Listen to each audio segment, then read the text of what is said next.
Hey, everybody, welcome to the Tortured Man, as we call it, the Mancast. Today, we're going to take a look at conspiracy theories, and some which are probably batshit crazy and don't really hold a lot of water, and some that surprisingly do, even though they sound batshit crazy. And that's what we're going to get into today.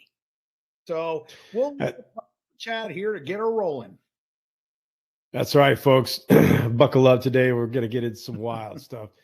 We're going to talk about a bunch of different conspiracy theories, but kind of a central focus or a jumping off point, if you will be Project Bluebeam.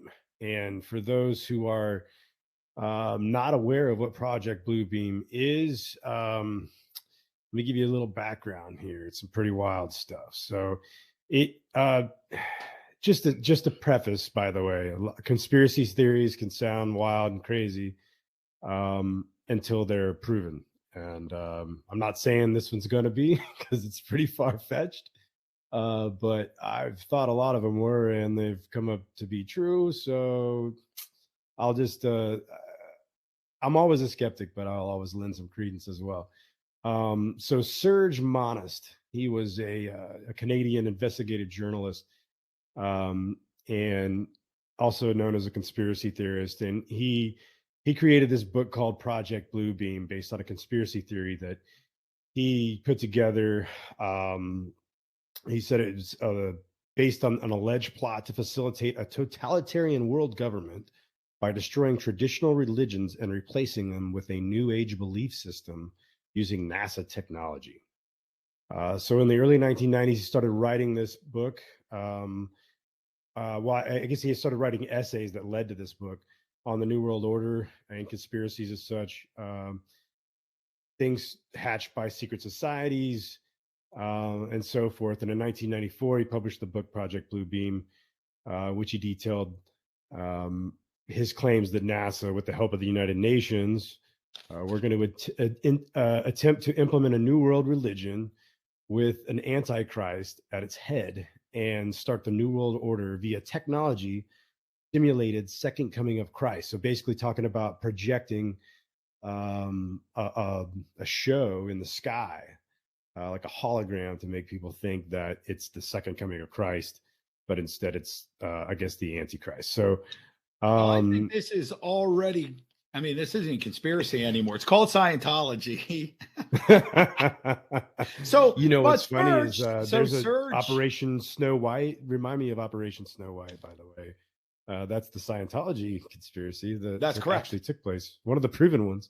So what Oh, were you going right, to and say? we'll get to those too. So Serge had four steps to this whole thing, as you were starting to allude to, so everybody can keep up here. The first step was to create earthquakes, revealing ancient civilizations and discrediting all religions.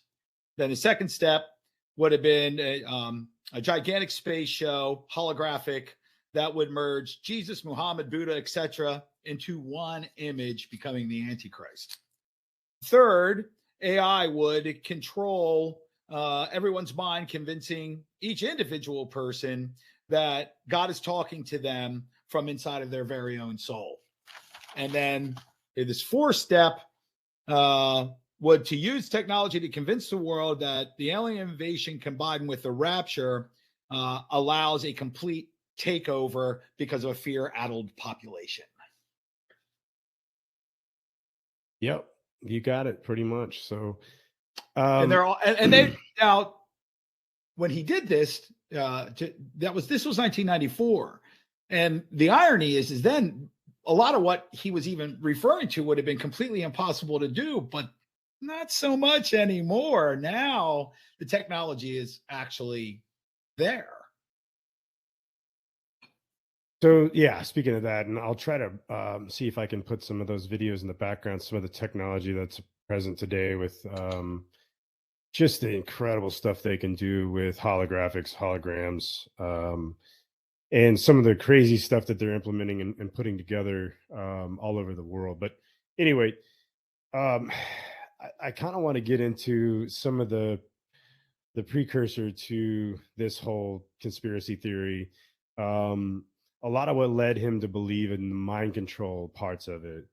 the ability for the government to tap into people's minds and get them to do things that they wouldn't necessarily do on their own, and to even go as far as to be able to erase those memories once they've done those things, stems out of MK Ultra, which was a conspiracy theory that's been proven. We've got the documentation now.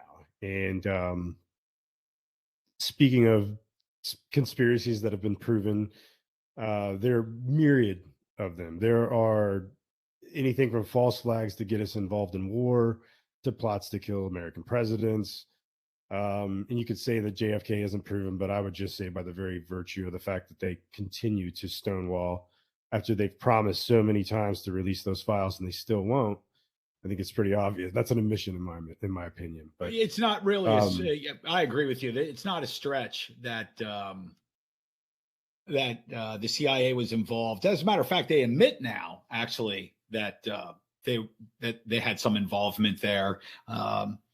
Exactly what, they don't want anybody to know. And so, but you're correct. I mean, I used to always think that it would just the idea, the amount of principled people that would have to keep their mouths shut almost made it impossible to do such a thing. But I mean, we just convinced an entire planet that if they left their houses, they would literally actually die by contacting other human beings. And let's face it, a good 75-80% of this planet and the human population bought that bullshit hook, line, and sinker. Absolutely. I mean, Woody Harrelson just got completely slaughtered for a joke he made on SNL, which I agree wasn't a very funny joke, but by SNL standards, it was freaking hilarious. Where he was just basically saying, somebody gave me a plot for a movie where, the government was going to lock everybody in their houses and Big Pharma was going to, make something that would make everybody sick. And the only way to get out of your house is if you took Big Pharma's drug, to get out. And he's like, that sounded too good, too crazy to be true. Nobody's ever going to believe that. So I tore it up, and lo and behold, that whole deal. And he got slayed for it because, he got off the script. That's the problem. He left the script. Well, that's the problem. Right. And even people, the irony of a lot of this has been conspiracy theory is such a good way to introduce it, is that people who have a very healthy distrust of government like we do are oftentimes, I remember when COVID-19 started, before we get too far afoot here, that both of us had friends and family members who thought we were crazy for the things that you and I were discussing when that all came out. And now everybody's got a whole different tune. And we were always rock solid on the fact that something really wrong is happening here. This is less about a disease and more about government control. And it turned out at the end of the day, we were right. I was written off by so many people that I still to this day don't talk to, just because they thought I was a crazy person, because I'm like, the shit came from a lab and the vaccine is bull, and they made it just to do this. And, so even if I connected those dots too closely, the first 2 points were absolutely true. And most of them to this day wouldn't admit it to my face. Unfortunately. We have people in common that we both lost because how outspoken we were being about it and how crazy we thought everything was. I think that conspiracy theories often are met with fear by the sheep, because the sheep are very fine. They have no issues if there are wolves in the flock, as long as they're dressed like sheep. They're cool with it, man. And a wolf is a wolf, and it doesn't matter if he's wearing sheep's clothing, he's still a wolf. And I'm going to call him out as a wolf. I'm going to go after him like he's a wolf. But sheep don't do that. If you're a wolf and you dress like a sheep, then you're cool with them. They don't care. Whatever you say must be true because you look like me. Absolutely. So that's just not how I operate. So again, I keep going back to the conspiracy theories that have been proven. So, maybe let's talk about a few of those. How about we talk about the Gulf of Tonkin? Right. So is that one on your radar? I'll bet most people don't know that Vietnam was literally the act of America getting involved in Vietnam was a staged fake attack on a U.S. boat called the Morgan. And it never happened. And it was reported by all our news agencies. It ginned up support for the Vietnam War, and we ended up fully 100% in Vietnam shortly thereafter, based on something that never happened. 100%. What about Operation Northwoods? We tried to do the same thing. Oh yeah, that was for Cuba. Trying to gin up a fake war so we could go and attack Cuba and overthrow Fidel Castro and his government. They discussed dozens of plots to do it. Several of them involved places like, poor places like Jamaica and Trinidad, where they were going to, because they were kind of like allied nations that Britain had brought into the fold, and therefore they were part of our pact. And so if they got attacked, then it would be a good excuse for us to go into war. But several of those proposals in that whole package of Northwoods were to attack American citizens, to attack Florida. Just so we would have carte blanche to go fight in the war. And that was before our government hated Florida because of Ron DeSantis. How about the bad booze conspiracy theory, where at the time everybody thought it was the craziest thing they ever heard, but was later revealed that our own government during Prohibition poisoned people who may be drinking by putting literally millions of bottles of poison booze out there so that they could track where most of the drinking was going on by the dead bodies it left behind. The government now admits to well over 10,000 people that they killed during this, American citizens that they killed. And that's what they're admitting to. So if that's what they're admitting to, you could probably times that by about 5, and that's your real number. Well, and they try to like do a little hand waving and pretend that, that wasn't their intention to poison a bunch of people by saying, oh, we only contaminated it so it would make it worthless. And then people wouldn't drink it. It's like, oh, did you put out a freaking press release to tell everybody you poisoned the booze? Because I don't think you did. Next thing you're going to tell me is that the people see, and we were just talking about it last week. Now everybody's saying there are people saying that you and I are conspiracy theorists because we are saying that the government, whether they intended to do it or not, have now poisoned an entire population of people in Ohio, and to cover their own ass, they're going to let them die. And they're not, the EPA is not even checking the soil, right? It's insane what's going on. Another one of my favorite ones that most people absolutely do not know about is the First Lady scandal from President Woodrow Wilson, who had a stroke. And now the government admits that she effectively became the president of the United States without anybody's knowledge for around a year. Yeah, so, I mean, you thought Fetterman was bad. Let's go all the way up to the White House, baby. That's right. So Woodrow Wilson, and it's no secret now, historically, that he had a stroke. But most people believe that he had a stroke very close to the election, and that really didn't have any impact on his presidency, when in fact it happened about a year before that. And his wife, let me see, I got her name right here. I don't want to, I can't remember it offhand. Edith Wilson. Mrs. Wilson, Dennis the Menace's neighbor. Edith Wilson was the first female president of the United States and was such for about a year's period of time. And she effectively was a far better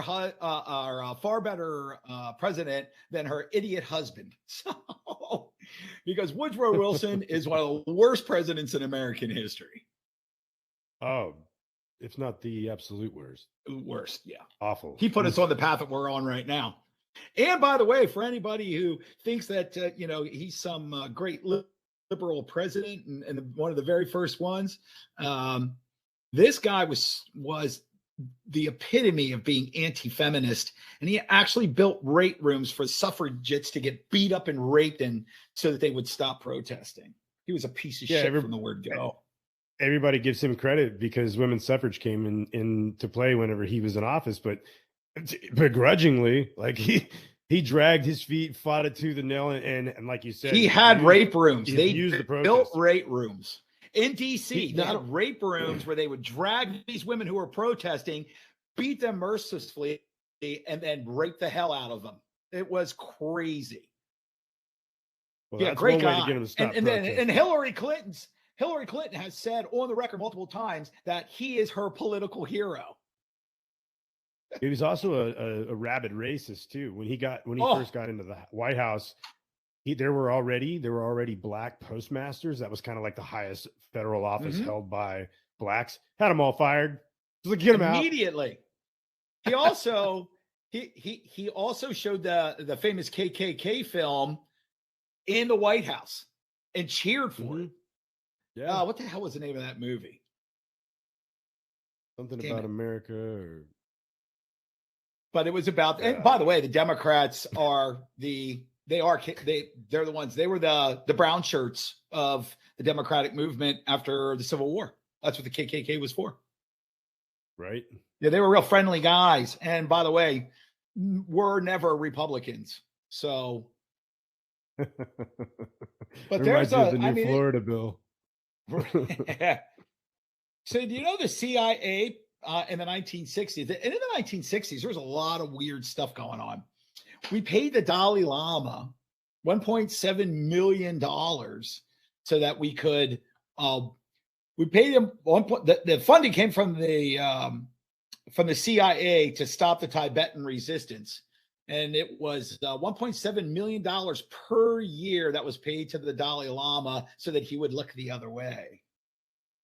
By the way, he did, and he took his 1.7. The man who only cares, of course, only about inner peace, and money and trappings of money have nothing to do with his existence except for when they offered him $1.7 million, which in 1961 or 62 would have been about the equivalent of $50 million today.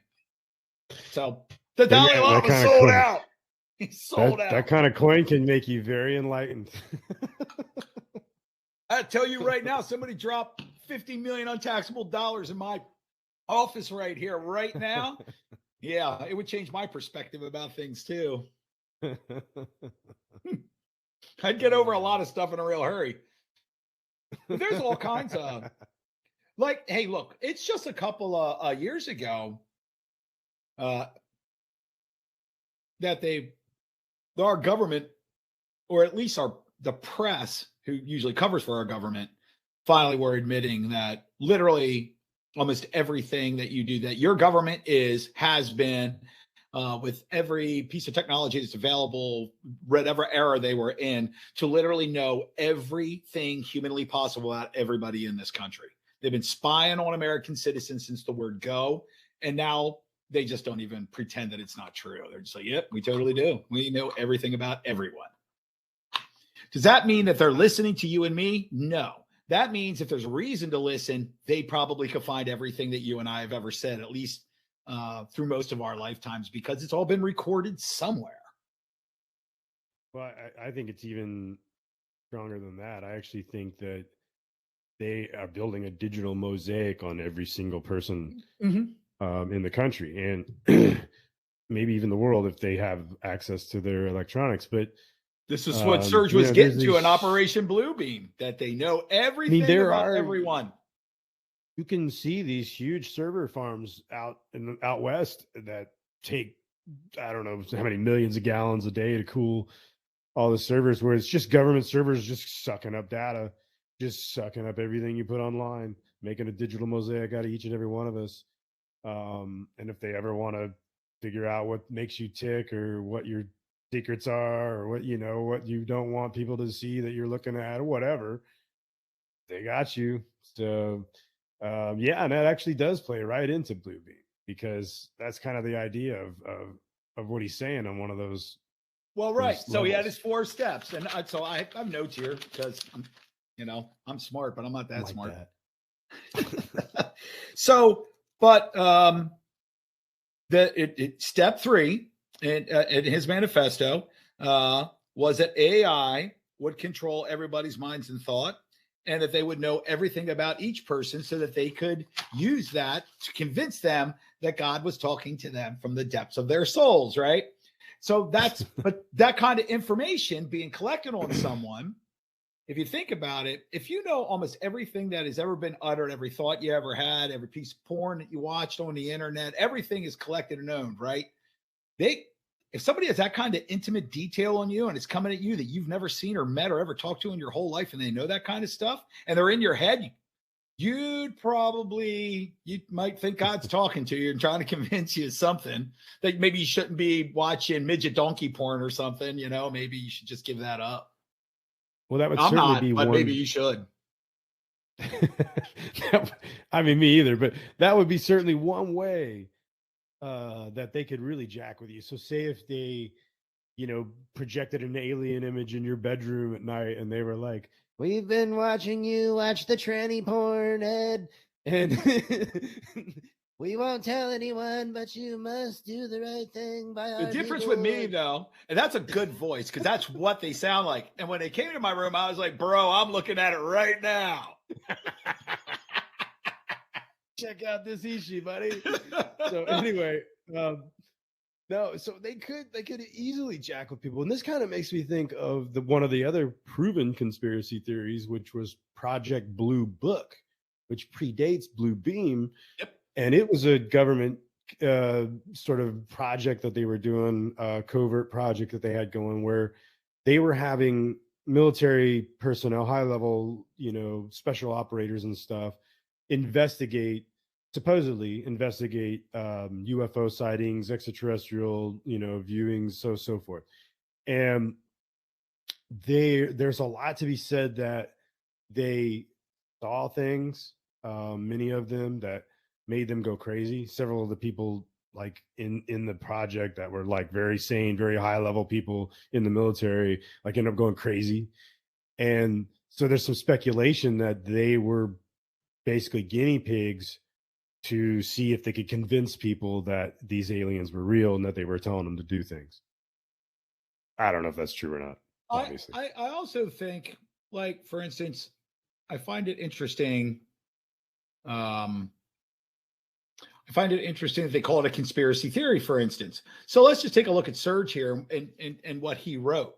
He didn't conspire with anybody to write that. Where's the conspiracy at? It's just something that he believed to be true through his own investigative work. Whether he was holding the full deck of cards or not, I'm not even going to get into. And whether you want to believe it or not is entirely up to you. I don't really care if you do or you don't. But I just don't like the terminology, because conspiracy takes people to actually conspire. And most conspiracy theories aren't people conspiring with one another. It's either you believe it or you don't. There's no conspiracy. This is a government invented word to try to make anybody who looks like they may have some information or stumbles across something look like a complete lunatic, so nobody will believe anything that's coming out of their mouth.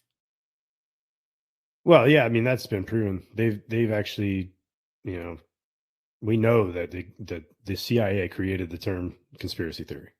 Correct. And they did it for a reason. They did it as part of Operation Mockingbird, which is how they've infiltrated all of the media. And that's all been uncovered and declassified and proven as well.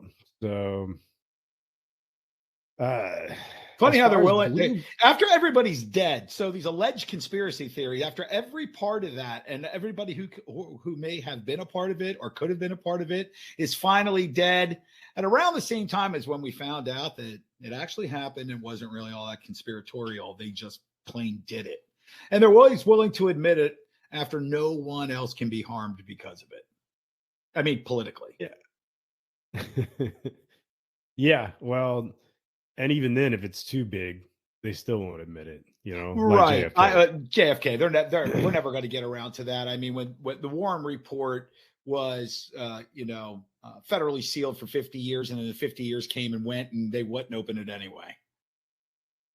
But anybody who still believes the government narrative is a fool. Agreed.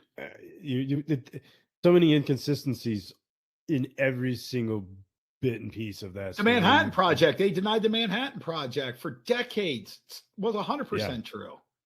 Now, obviously, did they actually be able to move through space and time and some of the things the Manhattan Project was supposed to be doing? Or no, probably not. But they tried. I mean, that's what they were doing. True. Yeah. Have you seen some of like the holograms and shit that they're doing lately, dude? Yeah. It used to be that you couldn't, that holograms were pretty obvious, but they're getting a whole lot better with it now. I mean, It's pretty nice shit.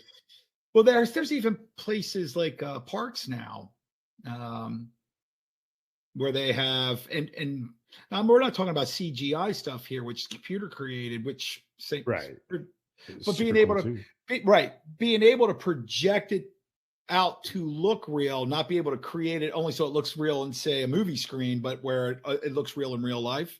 And that technology is getting better and better. And but there are some parks and like planetariums and stuff like that that are now using this kind of technology because it looks like you're actually there, and it looks like those Right. things are actually real. So it's I don't know that it can be used on the largest scale as Serge was talking about here for Project Bluebeam, at least not yet, but they're certainly far, far, far closer to being able to do something like that than they were in 1994. I think it's interesting, regardless of what his mental state of mind may or may not have been, but a lot of the things that he was talking about literally almost 30 years ago, 29 years ago, that weren't available then are clearly available now. I mean, it was as if he was seeing something down the line, almost like a Gene Roddenberry with Star Trek or Orson Welles, like they were seeing down the road a little further than most people could understand. Yeah, well, interestingly enough, they think he was kind of ripping them off, but at the same time, the guy nailed some stuff that's pretty interesting. There's also like, so just to kind of take it back a little bit, the idea is that the government will have a lot of things that they keep showing us that make us think aliens are coming, like the actual like visiting is imminent, like we've been seeing lately with all these UFOs that they're shooting down and Chinese balloons and all this crap, right? And so the idea is that admission of UFOs, by the way, they've never done that before. And now they're like, yeah, we're pretty sure they're releasing footage from fighter jets, for God's sake. And so the question is, why would they do that? The government is never honest. They're never forthcoming. Right. Why so would what's the setup? Decide to do this? So the idea is that they're setting us up for something where they're going to pretend that aliens have visited us, and they're going to use it as an opportunity to kind of mind control everybody into whatever they want, the New World Order and the Great Reset and all this jazz. And supposedly COVID was like a test balloon for it, right? So then, like, the way they'll fully bring this into fruition as far as his conspiracy theory goes. And see, I like to take parts of his theory and say these parts are right, but this is probably a little too far-fetched. This is the part that's probably a little too far-fetched, where they're going to project holographic visions into the sky, and it'll be, over India, it'll be, their gods, it'll be Shiva or whatever, and then over, the US, it'll be Christ, and over, Iran, it'll be, Muhammad, and so forth. And the idea is that they'll show all these prominent religious figures over each of these nations, and then they'll somehow be able to beam it in a way where they show all of these gods morph together into one singular god that now everybody's supposed to worship, and that's like the Antichrist as far as the Bible's concerned or whatever. And so at this point, this is where people jump off, because they're like, wow, so much of this sounded like it was rooted in some background, and like we could definitely make this happen, but now you're talking about something that's pretty far-fetched. But then, like, I don't know, you start looking at some of this footage and you're like, damn, they can do some pretty wild stuff. Yeah, another thing that I find interesting about all this too. So a lot of people, when you look at a guy like Serge here, that you would think that he's mad, and I think the more interesting question is actually not whether or not he could have been mad, but whether some of the understanding of things, some of the conspiracy theories that turned out to be true, just how deep and dark our governments can actually be, and his understanding as an investigative journalist, what a lot of that kind of stuff is, and his belief that he was right about some of the things that they wanted to do. Whether he was 100% correct or not, that to me is beside it. The interesting, or the question that I'd like, that I think deserves exploration is, was he mad to begin with, or all this information that he learned throughout his lifetime to put this theory together, did that drive him mad and make him paranoid and scare him to the point where he looked like a completely delusional, crazy SOB? But it was this very thing that he may have been, or at least partially right about, literally drove him mad. I think that's an interesting question to ask. Well, yeah, again, thanks for bringing it back to that, because you know he towards the end of his life he was saying, I'm being followed, hunted by police. His children were taken away. His daughter was Yeah. taken away first, and then his son was taken away. They said that they weren't getting a proper schooling, being homeschooled, and so they made them wards of the state and sent them to state schools. And then, like, one day they just arrest him, and then the next day after he gets home from being arrested, he dies of a heart attack. And it's like, wow, this all is very neatly put away. If you were the CIA, it sounds like you got Epstein. You know what I mean? Right. Another conspiracy theory, as they called it, the whole Epstein thing. They're everywhere, and anybody who believes that Epstein killed himself, hell, I'll just give you a hug, and while I'm doing that, put you in a straitjacket, and we'll set you free slowly. But yeah, I mean, it's crazy. Here. I don't know the volume going here, but this is Paul Krugman talking about how it would be really good for our economy and for the health of the state, and we could forget about budgets and deficits if we could just get a lot of scientists to convince the people that aliens have come. He said, this is the New York Times economist, one of the top economists in the country, unfortunately, because he's a total douchebag. But Paul Krugman has literally pitched this as a policy. It's like to get people at the top to claim that we've been visited by aliens so that we could cash in all kinds of checks and get high-speed rail. Agreed. I think.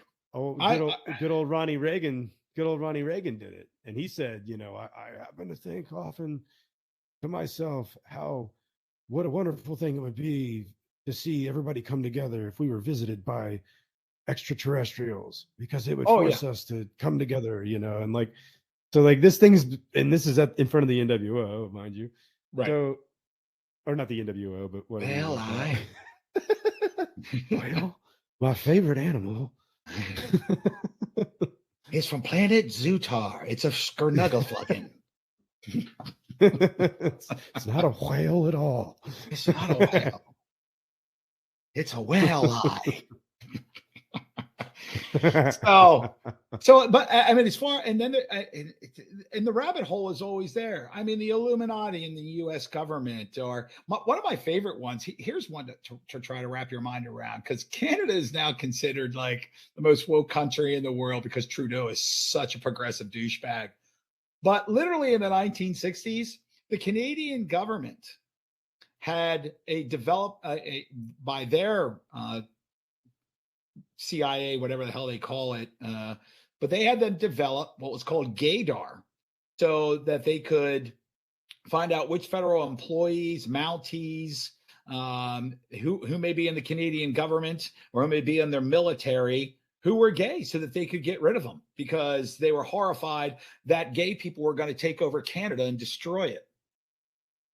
Wow.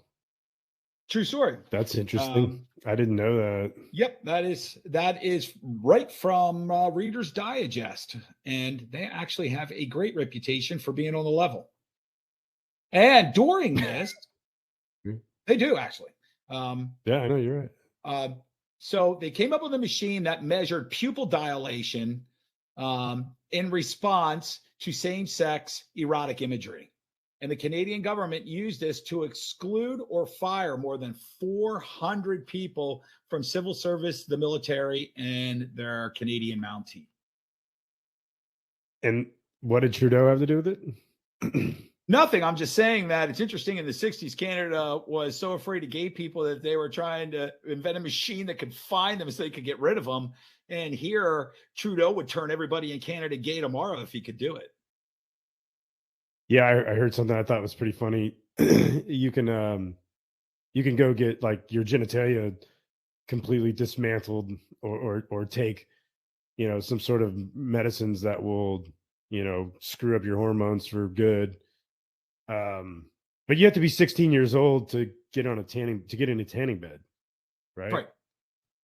But at 14, got to be 21 to buy cigarettes or alcohol. At 14, you can get your breasts. But you can have your penis chopped off and turned into a necklace if you want to. But you can't drive a car because you're not responsible enough. Yeah. It's literally There you insane. go. We've Can't get a gone tattoo, by completely the way. crazy. Can't get a tattoo because Nope. tattoos are No, permanent, honey. You they're got to be permanent. 18. That's permanent, Chad. God, Lord, can't have that. I mean, cutting off your penis, you could probably. Well, today's, you can always have it put back on, probably if you wanted to. It's not as permanent as a tattoo, for God's sake. We are going to hell, man, and fast. Hey, everybody used to talk about purgatory. Yeah, that isn't even an option anymore. Purgatory would be heaven at this particular point. It is crazy what we got ourselves locked into here with all this nut job stuff. So how do you feel, brother, about Blue Beam here, about what we've covered? Do you have any more to add? Do you want to wrap it here? Do you want to move into something else? Oh, well, we can continue. I'll say this about Project Bluebeam. When I first heard about it, I thought it was total hokum. I thought it was crazy. I thought the guy was batshit nuts, and I fell into the sheep pot and was mingling with sheep. But because eventually I get my head right and decide I need to do a little more investigation and be a little more serious about whether or not. Do I think it's possible what he was talking about with current technology? Probably not. Do I think, however, that he was on to something, at least in parts? Probably so. At least enough to scare elites with real power into systematically destroying this man's life, and probably including taking his life.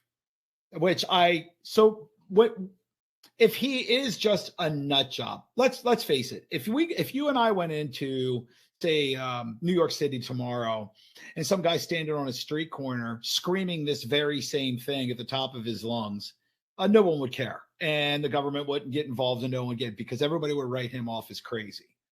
But Serge had enough bona fides that the government couldn't write him off as crazy, so they had to do something else, and that was turn him crazy to make him look completely insane and like a madman. And I think they went out of their way to do that, and they did that systematically by literally destroying, disassembling, and tearing apart his family in front of his own eyes. Well, and we know for a fact that they've done this before. If you just talk about Ted Kaczynski, they ran him through these same experiments, these MK Ultra experiments, the mind control experiments, and now we're finding out Manson was probably run through those same experiments. We're finding out that they were running them on all kinds of prisoners, high-level prisoners. And here's another thing. I'm glad we're here, because I wanted to bring this up and I almost forgot. This is kind of just fresh off the top of my head. I haven't even talked to you about it, so I'm spitballing here. Let me see what you have to say. Think of the three most famous serial killers off the top of your head. Go. Off the top of my head, Jeffrey Dahmer, Charles Manson, and Rifkin. Okay, and when did they do their acts? Rifkin was started in the 1970s. Charles Manson was the late 1960s, early 1970s. Jeffrey Dahmer was the 1990s. Yeah, so from the 60s, when they started doing MK Ultra shit, till about the 90s, when it finally would have started to fizzle out. I have this theory, my own conspiracy theory, and that is the reason why we don't see these massive. Just a theory, Chad. You're not conspiring with anyone. But it's a theory that there's a conspiracy. That's all I'll say. My theory is there's a conspiracy afoot. And that conspiracy is that most of our serial killers were created by MK Ultra, by government mind control, because we don't see that level of prominence in serial killers anymore. Name 3 from the last 10 years. Name 3 from the last 20 years. Go. Hard. Yeah. Really fucking hard, right? It is. Because I'm sure they're there, but shooters and all that shit, but it's not the same as the years of methodical killing, mindless zombie. Like, these people blend in their society, they seem normal until somebody says, like, you hear there was I heard recently about a woman, I think it might have been on Rogan, a guy who was talking about it. He knew her and she went on a date with Ted Bundy and he was super charming, and really good looking and all this stuff. But she said that there was a weird point where she realized he started to predate on her, and his whole face contorted, his nothing could be seen behind his eyes. And she was like, oh, fuck, I'm sitting across from a monster.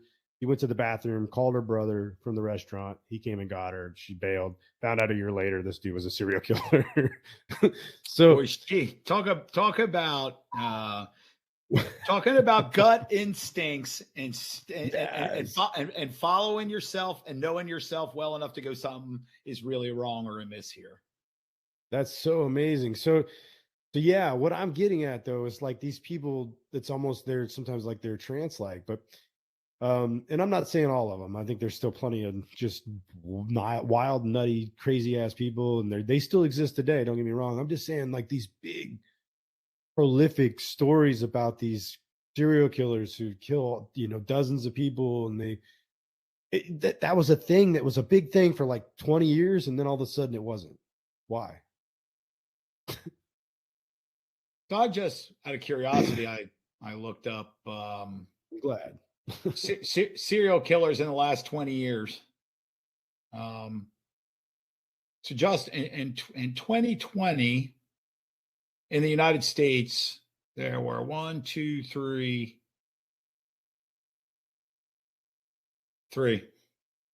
just in the year 2020. And in 2021, there were 2. I never heard of them, mind you. I don't know any of these people's names. How do they classify it? How many? What's their body count? What was the way they did it? Okay, so we'll go with Charles Rowland, who let me see here.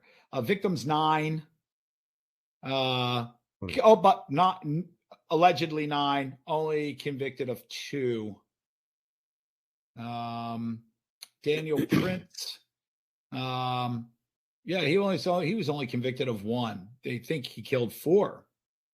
Let me see here. United States. Travis Lewis killed 3, and they proved that he killed 3. And Kennell Brown, known as the Metro Detroit Killer, killed 7, and they convicted him of 7.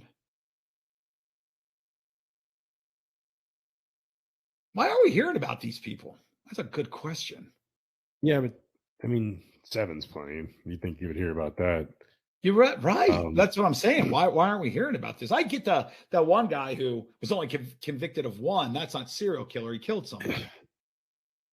I mean, Jeffrey Dahmer had 17 victims that we know of. Yeah, but Jeffrey Dahmer was really green. He disposed of the bodies. He ate them so that they wouldn't create any harm to the neighborhood. So he was a really good guy that way. I'm trying to think about it. It's like, so BTK killed 10 that we know. And he claimed to a lot more. He claimed a hell of a lot more than that. That's just who they've confirmed. And here's the thing. This is what I'm talking about. This is, to me, what makes it a real serial killer. BTK did it over the span of 3 decades. Yes. That's a serial killer. It's a long, protracted situation where they'll do it a few times, and then they go several years, and then they have this hunger that they can't stamp out, and they do it again, and they do it again. Yeah, and BTK stopped for a very long stretch of time. Usually they think that these guys may be in prison or something like that for other crimes. Mm-hmm. BTK met a woman and got married and had kids. And his life he was living the life that he thought he's supposed to be living. Of course, the madness got to him after a certain period of time. And of course, that inner demon that just needed to do that finally broke through. But he took a long time off until he started killing again. And he was a deacon in his church. I know. Yeah. Stand up, like model citizen as far as everybody thought. That's how they caught him. Yeah. Crazy, dude. Because there was, they were using the computers. They had a computer, forensic computers at that time were kind of new. But the police department had a forensic team, and he was sending them back in those days a floppy disk, right? So he would write the letters and he would send it as a floppy disk. And there was a signature that all computers will put on the disk that you can't see. So if you're not a computer geek like he wasn't, he would have never known. And that can lead you back to the very computer that it was actually done on. And that's how they caught him. Otherwise, if he would have stuck to typewriting those letters like before he started using the computer, he never would have got caught. Right. It's crazy how that works. It really is. But you know, but it's an interesting theory you have there that it would be interesting to look to see because I will look, there's always been serial killers throughout time. I mean, we know that. And they're still obviously serial killers today. But there was a 20-year cluster of these epic serial killers that were like because when I was a kid growing up in the 70s and the 80s, right, you heard about this stuff every year or so. There was like the Son of Sam, the Hillside Strangler, the Boston Strangler, John Wayne Gacy, right? I mean, there were so many of them. Manson, Bob Berdella, right. And Manson was interesting.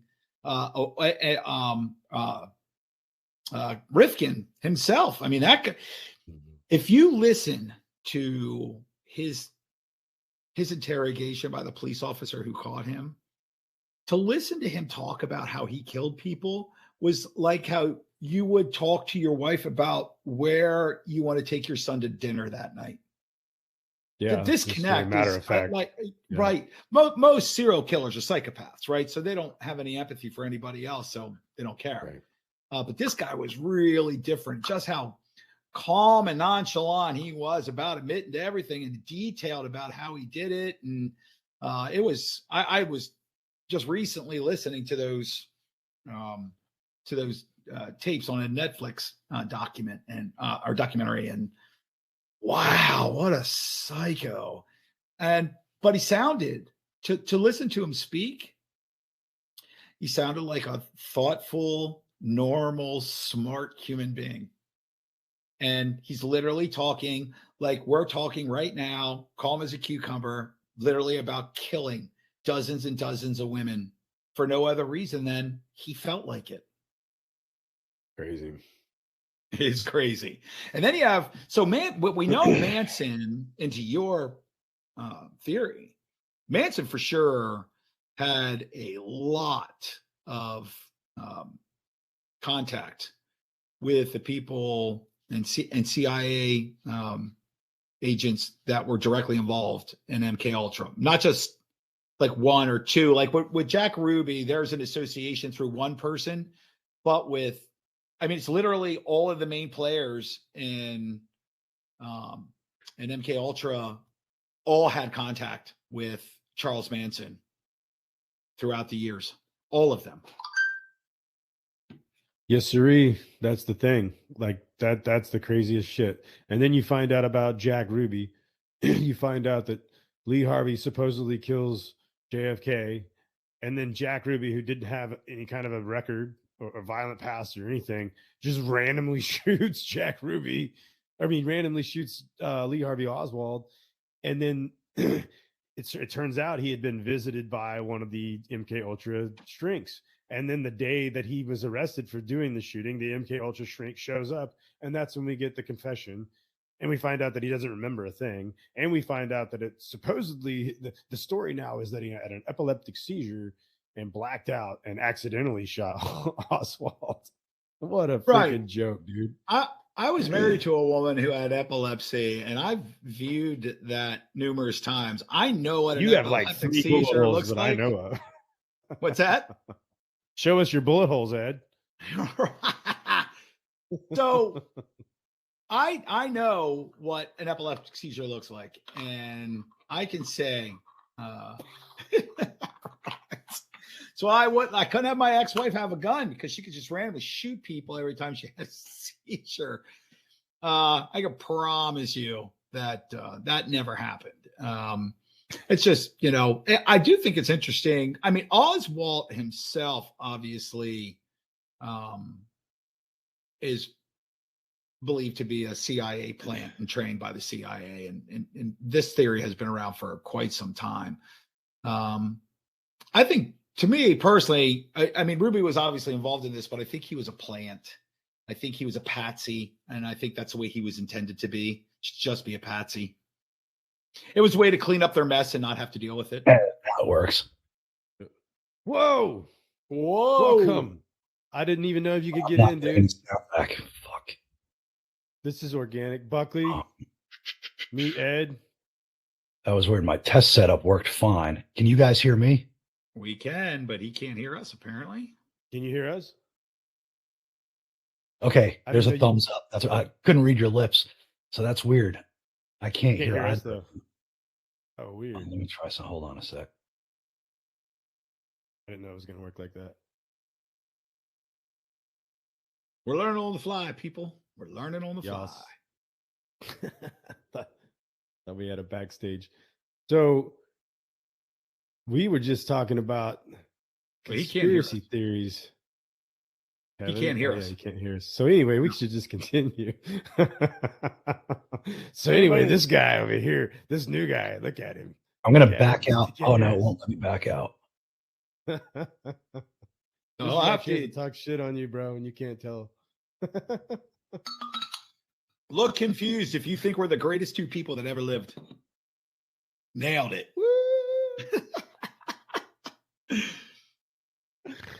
All right. So anyway, with that, how do you want to proceed here, Edward? That was our friend K-Buck. We'll be bringing him in from time to time. I thought he was going to end up on a backstage that we could intro and bring him in, but somehow he just popped right into the show. So anyway, okay.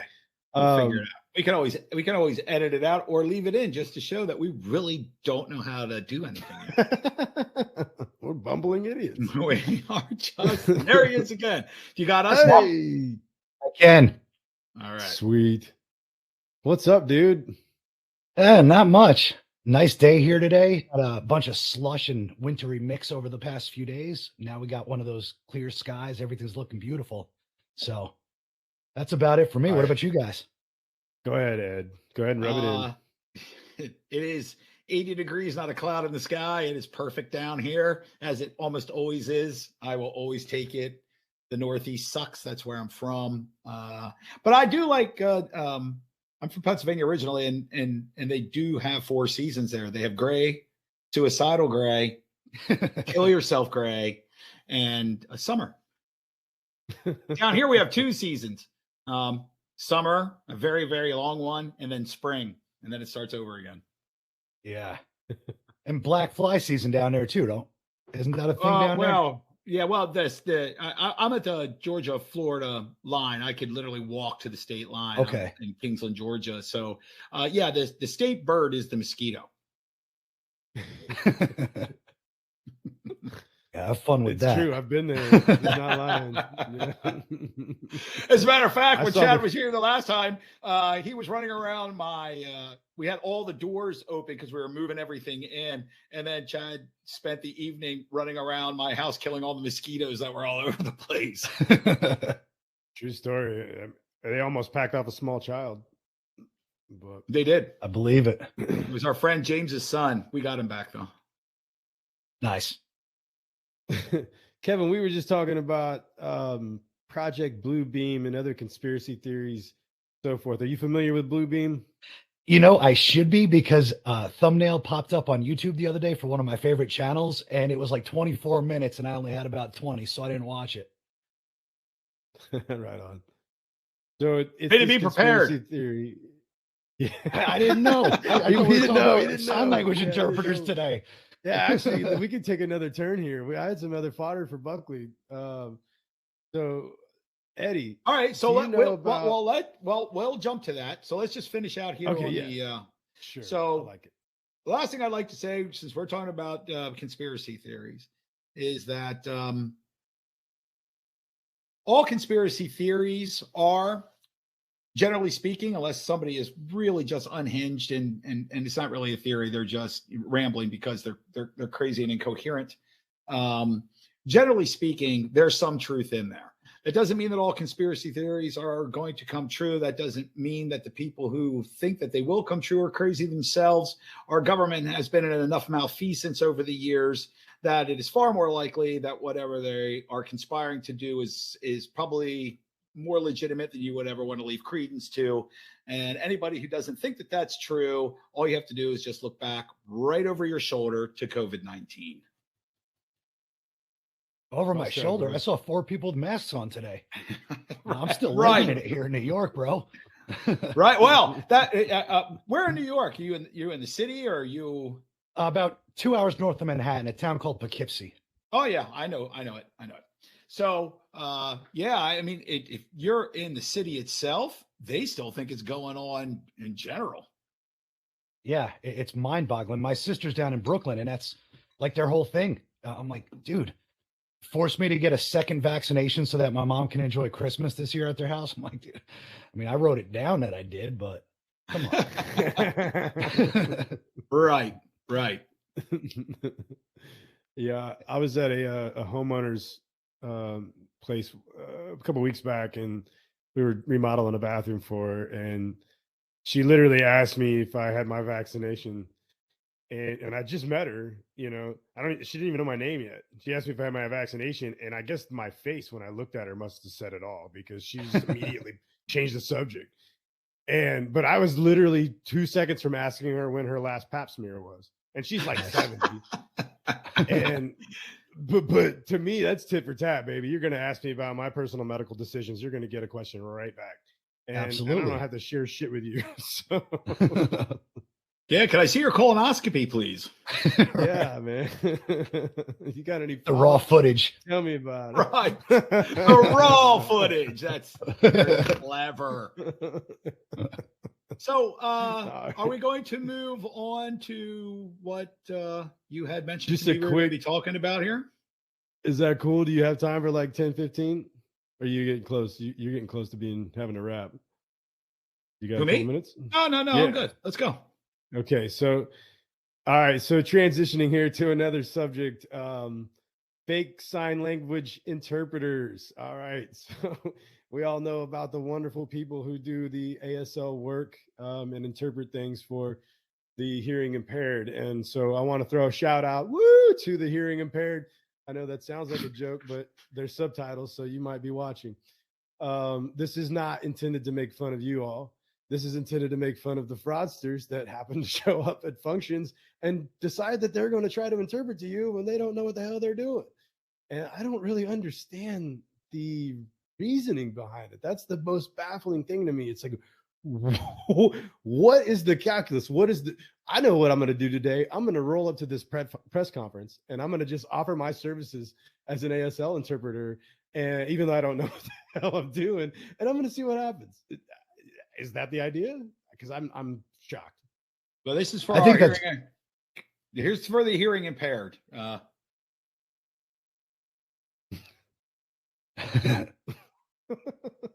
you're just as guilty. See?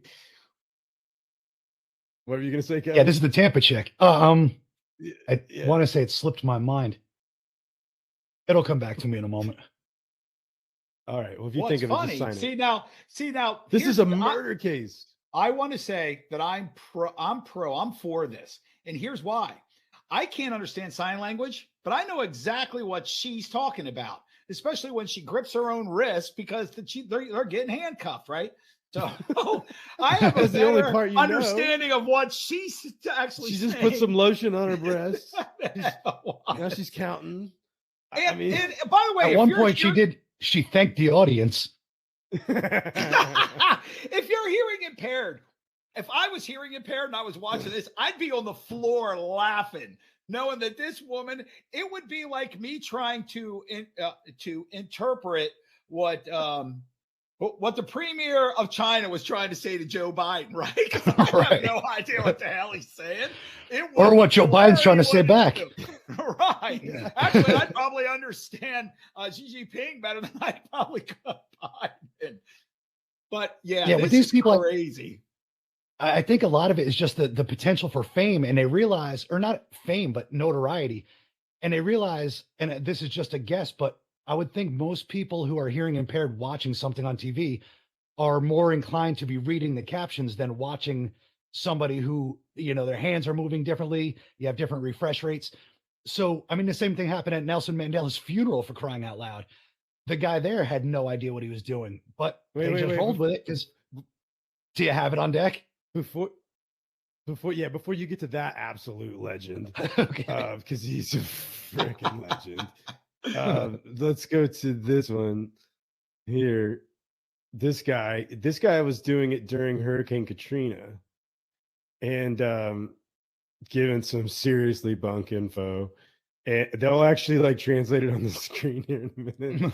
he doesn't even look legit. That guy looks like he just came off the farm, but he ends up saying something about you will all need to have a bear hug and pizza, monsters, and help you at the time to use bear hug. That's what the translation was. I saw the translation for the last chick too down in Tampa. Amazing. It was equally hilarious. But I think you make a strong point, though, that they would be more inclined to read it because there's no room for error if they're just reading what's exactly being transcribed from what the speaker themselves are saying. Right.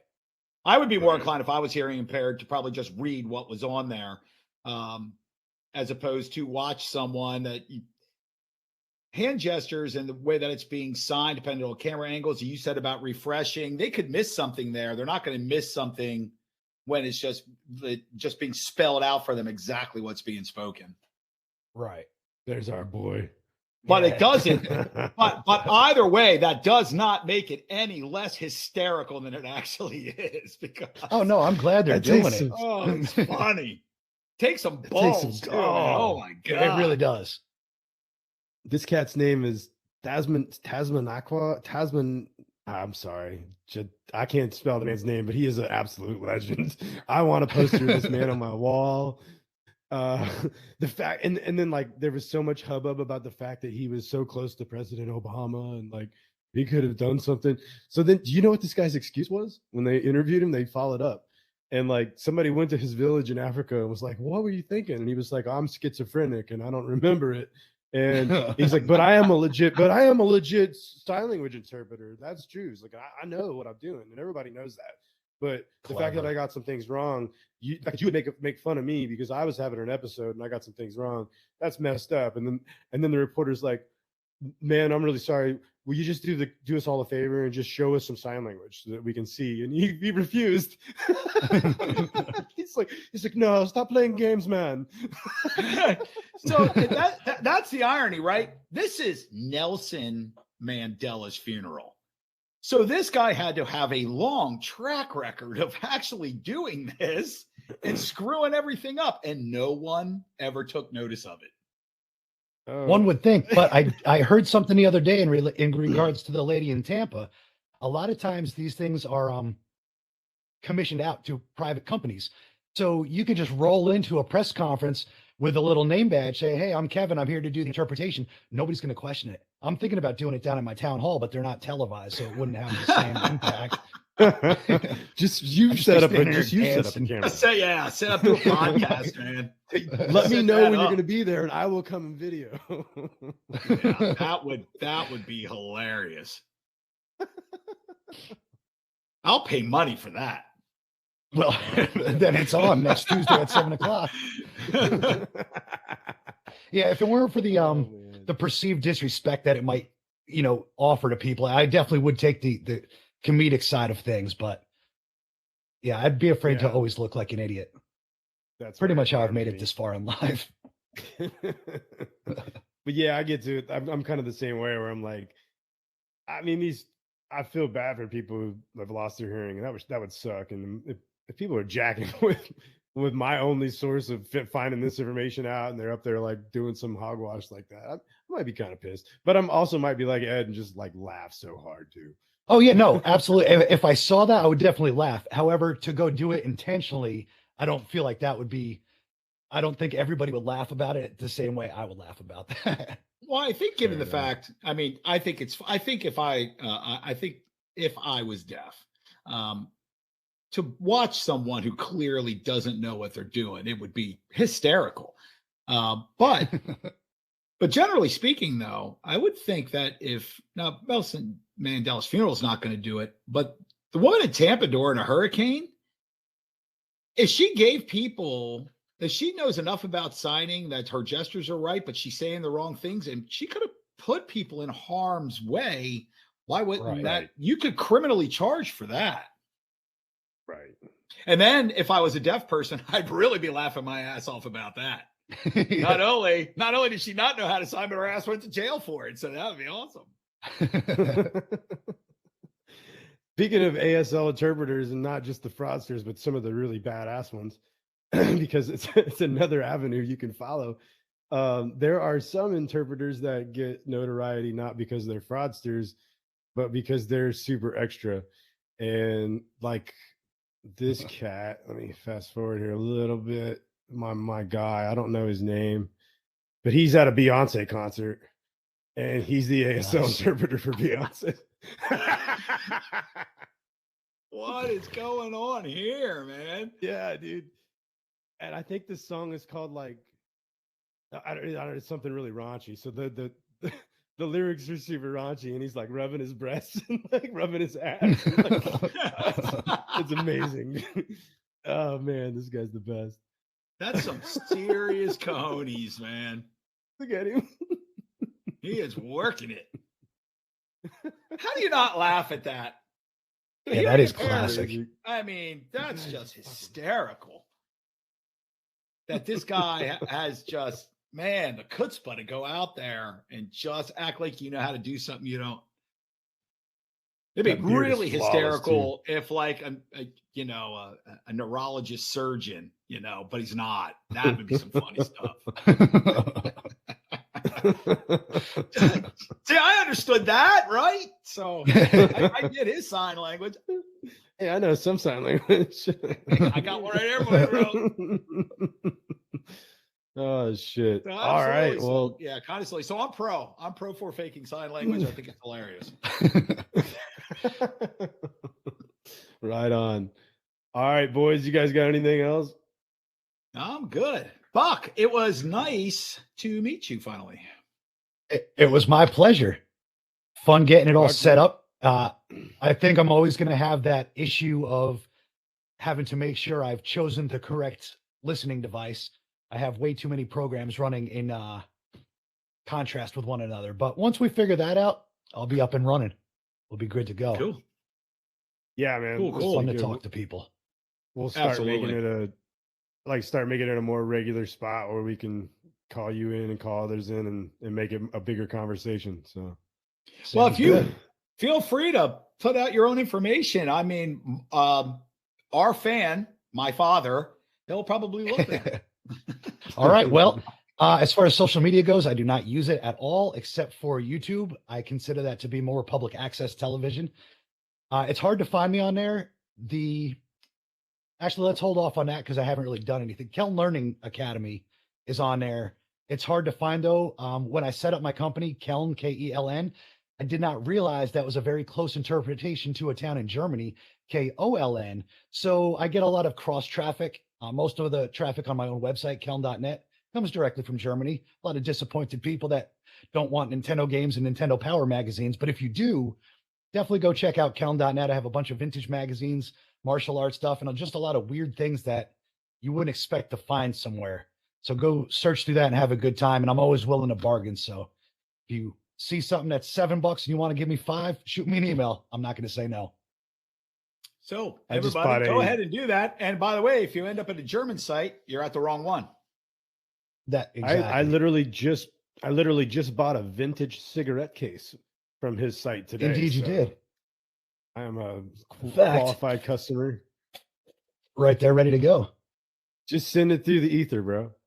I tried. It didn't work. I broke my monitor earlier this afternoon. So out of curiosity, why a cigarette case, Chad? Because you don't smoke.